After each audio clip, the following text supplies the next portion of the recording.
Hello guys, welcome back to Lakshmi Lokesh YouTube channel. Guys, ಎಲ್ಲರೂ ಹೇಗಿದ್ದೀರಾ? I hope ಎಲ್ಲರೂ ಚೆನ್ನಾಗಿದ್ದೀರಾ ಅಂತ ಅಂದ್ಕೊಂಡಿದ್ದೀನಿ. ನಾನು ಕೂಡ ತುಂಬ ಚೆನ್ನಾಗಿದ್ದೀನಿ ಅಂತ ಹೇಳ್ತಾ ಇವತ್ತಿನ ಬ್ಲಾಗ್ ಸ್ಟಾರ್ಟ್ ಮಾಡ್ತಾ ಇದ್ದೀನಿ ಗೈಸ್. ಸೊ ಕಾಯಿ ಆ್ಯಕ್ಚುಲಿ ಮಧ್ಯಾಹ್ನ ಬಂದು ಅಡುಗೆ ಸ್ಟಾರ್ಟ್ ಮಾಡಬೇಕು. ಸೊ ಹಂಗಾಗಿ ಎಲ್ಲ ಕಾಯೆಲ್ಲ ಈಗಲೇ ಹೊಡೆಸ್ಕೊಂಡೆ. ಕಾಯಿ ಅದು ಕೊಬ್ಬರಿ ಆಗಿತ್ತು, ಬಟ್ ಆದ್ರೂ ಅದು ಮೊಳಕೆ ಕಟ್ಟಿದ ಕಾಳಿಗೆ ಚೆನ್ನಾಗಿರುತ್ತೆ ಅಂಥೇಳಿ ಕಾಯಿನೆಲ್ಲ ರೆಡಿ ಮಾಡಿ ಇಟ್ಕೊಂಡಿದ್ದೀನಿ. ಇಲ್ಲಿ ನೋಡ್ತಿರ್ಬೋದು ಮೊಳಕೆ ಕಾಳು ಎಷ್ಟು ಚೆನ್ನಾಗಿ ಮೊಳಕೆ ಕಟ್ಟಿಟ್ಟಿದ್ದೀನಿ ಅಂತ. ಸೊ ಹೊಲದಲ್ಲೇ ಬೆಳೆದಿರೋಂಥ ಕಾಳಿದು ಸೂಪರಾಗಿ ಮೊಳಕೆ ಕಟ್ಟಿದ್ದೆ ನೆನ್ನೆನೆ. ಆ್ಯಕ್ಚುಲಿ ಮೊಳಕೆ ಚೆನ್ನಾಗಿ ಬಂದಿದೆ ಈಗ. ಸೊ ಮಧ್ಯಾಹ್ನ ಬಂದು ಆ್ಯಕ್ಚುಲಿ ಅಡುಗೆ ಸ್ಟಾರ್ಟ್ ಮಾಡ್ಕೋಬೇಕು ಮಧ್ಯಾಹ್ನಕ್ಕೆ. ಇನ್ನು ಲೋಕಿ ಈಗ ನೀರು ಬಿಡೋದಕ್ಕೆ ಅಂಥೇಳಿ ಹೋಗ್ತಾ ಇದ್ದಾನೆ. ನಿನ್ನೆ ಆ್ಯಕ್ಚುಲಿ ಮನೆಗೆ ಅಂತ ಜಾತ್ರೆಯಲ್ಲಿ ಏನೆಲ್ಲ ಶಾಪಿಂಗ್ ಮಾಡ್ಕೊಂಬಂದಿದ್ದೀನಿ ಅಂತ ತೋರಿಸ್ತೀನಿ ನೋಡಿ. ಶಾಪಿಂಗ್ ಮಾಡಬೇಕು ಅಂತ ಅಂದ್ಕೊಂಡಿದ್ದು ಗೈಸ್, ಅದು ಏನಂದ್ರೆ ಗೊತ್ತಿಲ್ಲ, ಬಟ್ ಆಗೋದೇ ಇಲ್ಲ. ರಿತಿಕ್ಷನ್ಗೆ ನಿನ್ನೆ ಒಂದು ವಾಚ್ ಕೊಡಿಸಿದ್ದೆ, ಅದನ್ನು ಅವಳು ಎಲ್ಲಿಟ್ಟಿದ್ದಾಳೋ ಗೊತ್ತಿಲ್ಲ. ನಿನ್ನೆ ಅಂತೂ ಯಪ್ಪ ಯಾಕಾದರೂ ಹತ್ತು ಬಂದಮೇಲೆ ಸಿಕ್ಕಾಪಟ್ಟೆ ಟಯರ್ಡ್ ಆಗಿಬಿಡ್ತು ಗೈಸ್. ಕಾಲು ಒಂದು 2-3 ಕಡೆ ಬೊಬ್ಬೆ ಕೂಡ ಬಂದ್ಬಿಟ್ಟಿತ್ತು. ಏಕೆಂದರೆ ಕಲ್ಲು ತುಂಬ ಬಿಸಿಲಿತ್ತು ಜಾಸ್ತಿ. ಸೊ ಆ ಕಲ್ಲು ಮೇಲೆ ನಡೆದಾಡೋದಕ್ಕಾಗಲಿಲ್ಲ ನನಗೆ. ಅದರಲ್ಲೂ ಬೇರೆ ಬಿಸಿಲಿಗೆ ತುಂಬ ಅಂದರೆ ತುಂಬ ತಲೆ ಸುತ್ತು ಬಂದ್ಬಿಡ್ತು ನನಗೆ. ಬಟ್ ಆದರೂ ಎಲ್ಲಿ ಲೋಕಿ ಆಡ್ಕೊತಾನೋ ಅಂತ ಹೇಳಿ ಅದನ್ನು ಚಾಲೆಂಜ್ ಕಂಪ್ಲೀಟ್ ಮಾಡಲೇಬೇಕು ಅಂತ ಚಾಲೆಂಜ್ ಕಂಪ್ಲೀಟ್ ಮಾಡಿದ್ದೀನಿ. ಮಾಡಲ್ಲ ಅಂದ್ಕೊಂಡಿದ್ದ ಲೋಕಿನೂ ಕೂಡ, ಬಟ್ ಫೈನಲ್ಲಿ ಮಾಡಿದ್ದೀನಿ ನೋಡಿ. ನಿನ್ನೆ ಜಾತ್ರೆಯಲ್ಲಿ ಮನೆಗೆ ಆ್ಯಕ್ಚುಲಿ ತೋರಣ ಬೇಕು ಅಂತ ಹೇಳಿ ತೊಗೊಂಡ್ಬಂದಿದ್ದೆ. ಬಾಗಿಲಿಗೆ ಮೇನ್ ಡೋರಿಗೆ ಹಾಕೋದಕ್ಕೆ ಬೇಕು ಅಂಥೇಳಿ.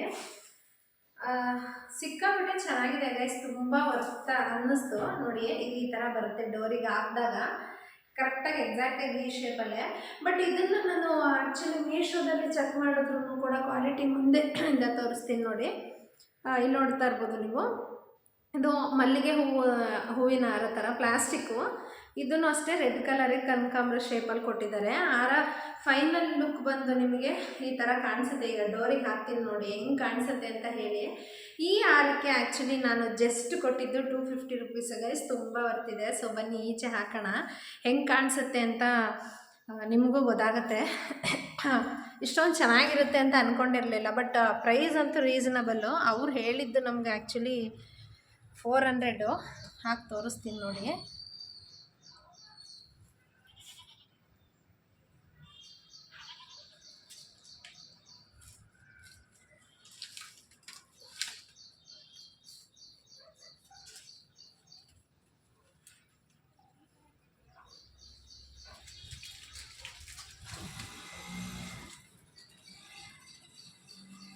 ಸರ್ ಮುಂದೆಯಿಂದ ತೋರಿಸ್ತೀನಿ ನೋಡಿ ಹೆಂಗೆ ಕಾಣಿಸುತ್ತೆ ಅಂತ ಹೇಳಿ.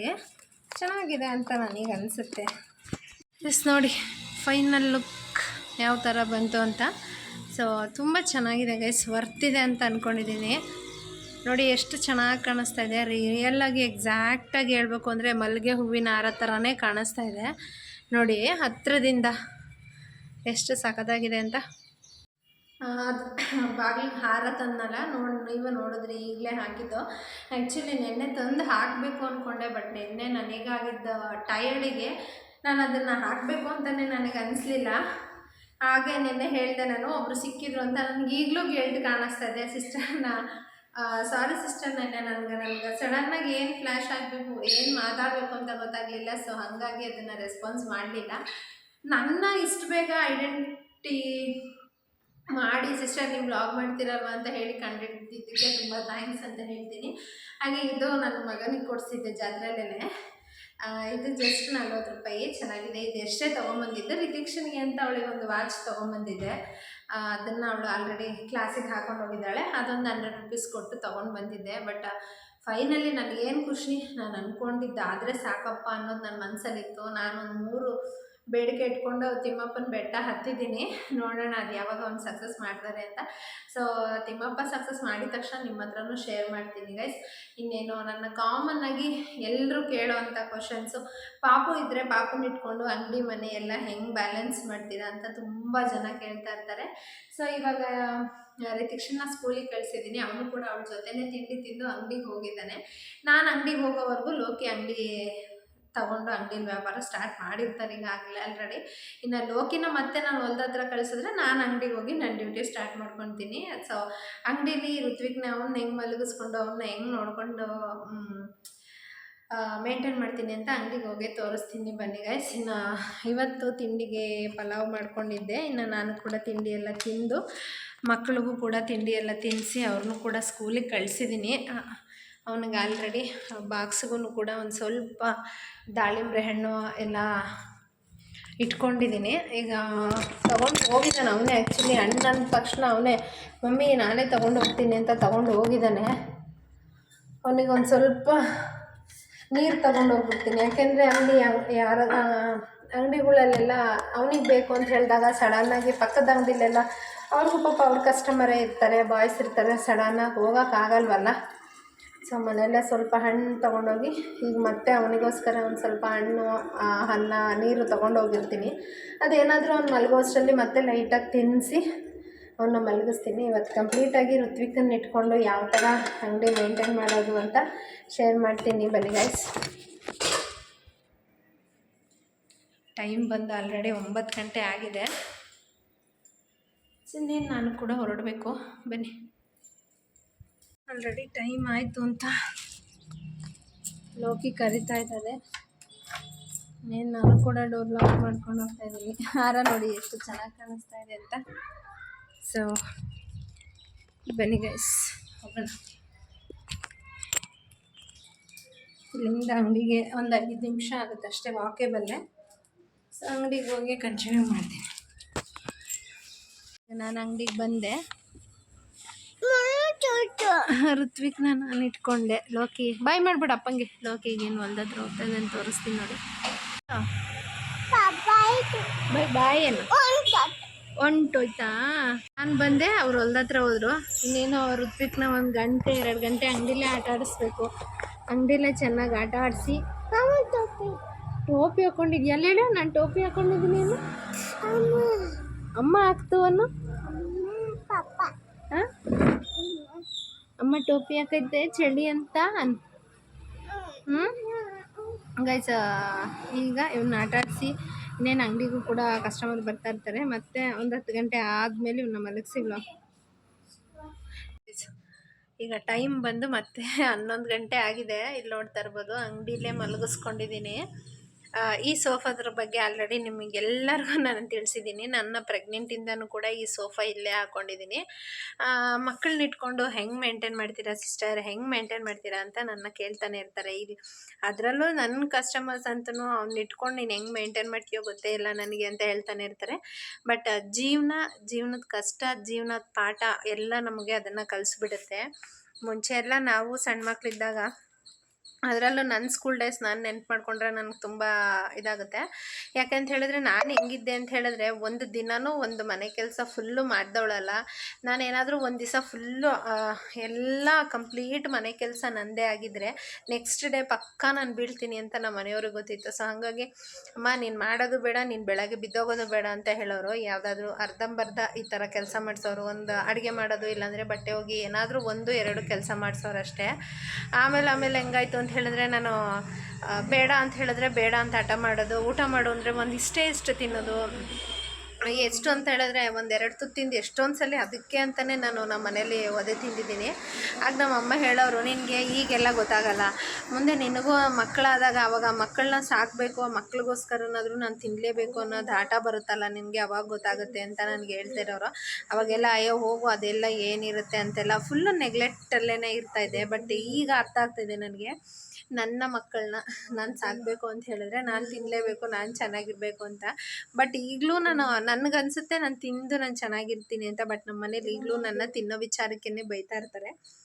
ನಮ್ಮಮ್ಮ ಆದರೂ ಅಷ್ಟೇ, ನಮ್ಮ ಅಕ್ಕ ತಂಗಿರು ಅಥವಾ ನನ್ನ ಲೋಕಿ ಸ್ವಲ್ಪ ತಿಂತೀಯ ಮತ್ತು ಬೀಳ್ತೀಯ, ನೆಟ್ಟಗೆ ತಿನ್ನಲ್ಲ ಅಂತೆಲ್ಲ. ಬಟ್ ನನಗನ್ಸುತ್ತೆ ನಾನು ಆಗ್ಲಿಗೂ ಈಗಲಿಗೂ ತುಂಬ ಚೇಂಜ್ ಆಗಿದ್ದೀನಿ ಅಂತ ನನಗನ್ಸುತ್ತೆ. ಯಾಕೆಂದರೆ ಬೆಳಗ್ಗೆ 5 ಗಂಟೆಗೆ ಎದ್ದು ನನ್ನ ಮಗಳನ್ನ ಕಳಿಸಿ, ಅವಳನ್ನ ಕಳಿಸಾದ್ಮೇಲೆ ಇವನ್ನ ಸುಧಾರಿಸ್ಕೊಂಡು ನಾನು ತಿಂದು ಅಂಗಡಿಗೆ ಬಂದು ಅದ್ರ ವೀಡಿಯೋಸ್ಗಳು ಮಾಡಿಕೊಂಡು ನನ್ನ ಮಗನ್ನ ಕೂಡ ಈ ಥರ ನೋಡಿಕೊಂಡು ಇರೋದಕ್ಕೆ ನನಗೂ ಕೂಡ ಎನರ್ಜಿ ಬೇಕು. ಸೊ ಹಂಗಾಗಿ ತಿಂತೀನಿ.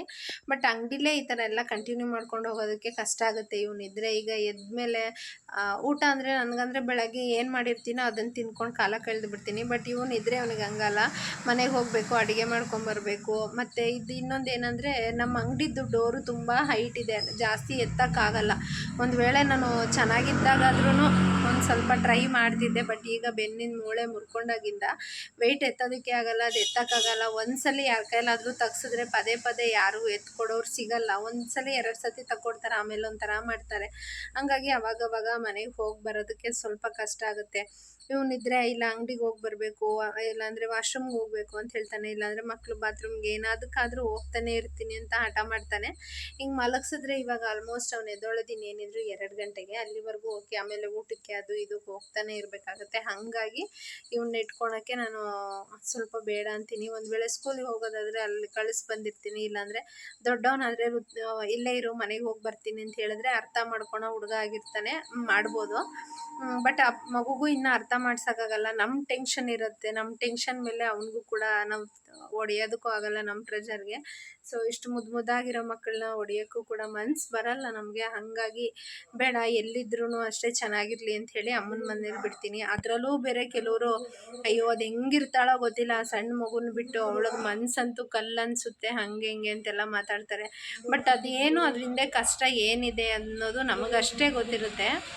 ನನ್ನ ಮಗ ಎಲ್ಲಿದ್ದರೂ ಚೆನ್ನಾಗಿರಲಿ ಅನ್ನೋ ಉದ್ದೇಶದಲ್ಲಿ ಬಿಡ್ತೀನಿ ಅಷ್ಟೇ. ನಮ್ಮ ಹತ್ರ ಇದ್ದು ನಾವು ಮಾಡೋ ಕೆಲಸಕ್ಕೆ ಗಡಿಬಿಡಿಲಿ ಏನಾದರೂ ಒಂದು ಹೊಡೆದು ಬಿಡ್ತೀನೇನೋ, ಅಥವಾ ನನಗೆ ಮನೆಯಲ್ಲಿ ಲೋಕಿ ಇಲ್ಲ ಅಂತ ಹೇಳಿದ್ರೆ ರಿತಿಕ್ಷನ್ ಇಬ್ಬರನ್ನೂ ಕರ್ಕೊಂಡು ವ್ಯಾನ್ ಹತ್ಸಕ್ಕೆ ಹೋಗೋದಕ್ಕೂ ಮೇನ್ ರೋಡು ಎಲ್ಲಿ ಗಾಡಿ ಗುದ್ದಿಯುತ್ತೋ ಈ ಥರ ಒಂದು ನನ್ನ ಮೈಂಡಲ್ಲಿ ಏನಂದರೆ ಎಲ್ಲಾದರೂ ಗುದ್ದುಬಿಟ್ರೆ, ಎಲ್ಲಾದರೂ ಬಿದ್ದುಬಿಟ್ರೆ ಈ ಥರ ಮೈಂಡ್ ಇರುತ್ತೆ. ಸೊ ಹಾಗಾಗಿ ಬಿಟ್ಟಿರ್ತೀನಿ ಹೊರತು ನೀವು ಜನಗಳು ಮಾತಾಡ್ತಾರಲ್ಲ ಮಗನ ಬಿಟ್ಟು ಹೆಂಗಿರ್ತಾಳೋ ಏನೋ ಗೊತ್ತಿಲ್ಲ ಅಂತ, ಆ ಥರ ಎಲ್ಲ ಏನೂ ಇಲ್ಲ. ಸೊ ಪಾಪನ ಹುಷಾರಾಗಿ ಅಲ್ಲಿರ್ತಾನೆ. ನನಗಿಂತ ನಮ್ಮಮ್ಮನ ಮನೆಯಲ್ಲೇ ಅವ್ನು ಸೇಫ್ ಜಾಸ್ತಿ. ನಾವು ಬಿಟ್ಟಿರ್ತೀವಿ ಅನ್ನೋ ಟೆನ್ಷನ್ ಒಂದು ಬಿಟ್ಟರೆ, ಬಟ್ ನನ್ನ ಮಗ ಅಲ್ಲಿದ್ರೇ ನನಗೆ ಸೇಫು. ಹಂಗಾಗಿ ಅವ್ನು ಅಲ್ಲಿ ಬಿಟ್ಟಿರ್ತೀನಿ ಅಷ್ಟೇ ಗೈಸ್. ಇನ್ನು ಅಂಗಡಿಲಿ ಹೆಂಗಿರ್ತೀರಾ, ಹೆಂಗೆ ಮೇಂಟೈನ್ ಮಾಡ್ತೀರಾ ಅಂತೀರಲ್ಲ, ಸೊ ಇದೇ ಥರ ಅವನ್ನ ಮಲಗಿಸ್ತೀನಿ. ಈಗ ಮಧ್ಯಾಹ್ನದ ಹೊತ್ತು ಲೈನಿಂಗ್ಗೆ ಟೈಲರಿಂಗ್ ಐಟಮ್ಸ್ಗೆ ಅಷ್ಟೇ ಬರೋದು. ಸೊ ಅದನ್ನು ಮೇಂಟೈನ್ ಮಾಡೋದು. ಬೆಳಗ್ಗೆ ಹೊತ್ತೇ ಸ್ವಲ್ಪ ಕಷ್ಟ. ಸ್ಕೂಲ್ ಟೈಮ್ ಇದ್ದರೆ ಮಕ್ಕಳು ಪೆನ್ಸಿಲ್ಲು, ಪೆನ್ನು, ಬುಕ್ಸು ಹಿಂಗೆ ಬರ್ತಾನೆ ಇರ್ತಾರೆ. ಆ ಟೈಮಲ್ಲಿ ಸ್ವಲ್ಪ ಅಳ್ತಾನೆ ಎತ್ಕೊ ಅಂತ ಅಂದ್ಬಿಟ್ರೆ ಇನ್ನೇನು ಇಲ್ಲ. ಸೊ ಗೈಸ್, ಇನ್ನು ಇವತ್ತಿನ ವಿಡಿಯೋ ಇಲ್ಲಿಗೆ ಮುಗಿಸ್ತಾ ಇದ್ದೀನಿ. ವಿಡಿಯೋ ಇಷ್ಟ ಆಗಿದ್ದರೆ ಲೈಕ್ ಮಾಡಿ, ಶೇರ್ ಮಾಡಿ. ಹಾಗೆ ಇನ್ನೂ ಯಾರ್ಯಾರು ನನ್ನ ಚಾನಲ್ನ ಸಬ್ಸ್ಕ್ರೈಬ್ ಮಾಡಿಲ್ಲ, ಸಬ್ಸ್ಕ್ರೈಬ್ ಮಾಡ್ಕೊಂಡು ಸಪೋರ್ಟ್ ಮಾಡಿ ಗೈಸ್. Thank you. ಮತ್ತೆ ಮುಂದಿನ ವ್ಲಾಗಲ್ಲಿ ಸಿಗ್ತೀನಿ.